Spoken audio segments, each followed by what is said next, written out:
Hello and welcome to today's lesson. In this lesson, we're going to be focusing on the Milankovitch cycles. These describe 3 cycles that control the amount of solar radiation that is hitting the Earth at a given time. These cycles span over several years, and you're going to find out exactly how long in your lesson today. And subsequently, we're going to find out if these cycles are what is resulting in the Earth's gradually, in global warming, or if these are just natural cycles that have an impact but aren't impacting the Earth as much as we are currently experiencing, and therefore we're trying to work out, is the Earth naturally just heating up, or is there other unnatural, artificial ways that we as humans are causing the Earth to heat up, leading to overall global warming and subsequent climate change.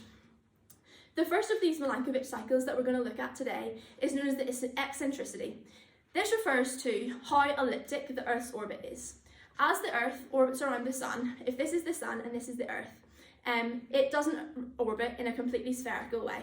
Actually, what it's more like is an elliptical orbit, in that this part is quite further away. As it goes round, it's going to bring itself slightly closer, and this process continues. Based on where the Earth is in relation to the Sun will have an impact on the amount of solar radiation that is hitting it, and subsequently how it is being heated up. As you can see, I've got my lamp here. This lamp represents the Sun, and this ball, as I said before, is going to represent the Earth. When the Earth is closest to the Sun, you will clearly see that there's only a small area that's currently being hit by these rays, meaning because it's a small area, that's a very intense amount of sunlight that is reaching the Earth in that place. And that refers to whenever the Earth is closest to the Sun in its orbit. As it orbits around and this elliptical shape happens, when it is furthest from the Sun, as it's moving away, there'll be more of the Earth's area covered by the Sun, meaning but the intensity of the radiation is reduced, meaning that there's more area being hit by the solar rays, but at a much intense rate. When it is closest, this small area is going to be heated up quite a lot. So if there's ice here, that's going to melt, making it that part of the Earth hotter. Whereas as it is back a bit, the whole overall Earth's climate will be cooler due to the less intense rays hitting the Earth. As you can see and understand, that will have an impact on how hot the Earth is getting because of the amount of intensity of the radiation that is hitting it. The next cycle that we're going to be looking at is known as the obliquity. This refers to the tilt of the Earth in relation to its orbital plane. If we take this ball to be the Earth, and as you can see, I've applied a little bit of blue tack just at the top to point where that's going to be our frame of reference.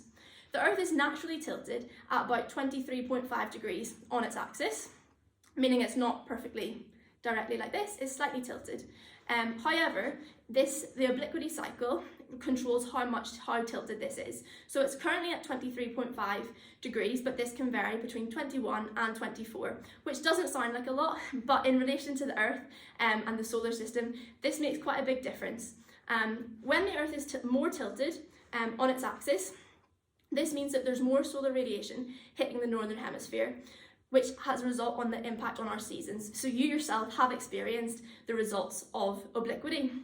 When the Earth is more tilted on its axis, it means we've got more extreme variation in our seasons, meaning that we've got much warmer summers and cooler winters due to the amount of solar radiation that's hitting the northern hemisphere and the lack of it in the bottom here. Whereas if the Earth is slightly more upright and less tilted, there'll be a more even spread of the radiation, which again impacts how much radiation the Earth is receiving and in different areas. And ideally we would like a less extreme variation in our seasons, as this allows ice to form and grow, as it's not suddenly forming and then being melted straight away. It actually has time to become slightly thicker, meaning that it's going to melt less easily.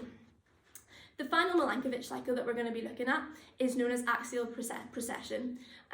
The easiest way this can be described is that whenever the Earth spins on its axis, it does not spin in a perfect way like this. As you can see, nearly fell off the table there, but as you can see, it spins as you would expect perfectly. But actually, in reality, the Earth has a little bit of a wobble when it spins, which you're going to have a go at trying.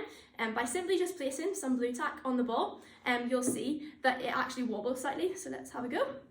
You'll see that the Earth actually isn't spinning how we would expect, but there is a wobble. This wobble affects, again, how much solar radiation is hitting it, due to it not being perfect, that actually there'll be areas that will receive more radiation at a different point, whereas as it's wobbling and other areas won't. And this is a process that, as the wobbling continues, will affect how much radiation is hitting the Earth. So that's quite a lot of information for you, but those are the three main natural cycles and natural ways that the Earth's climate can vary.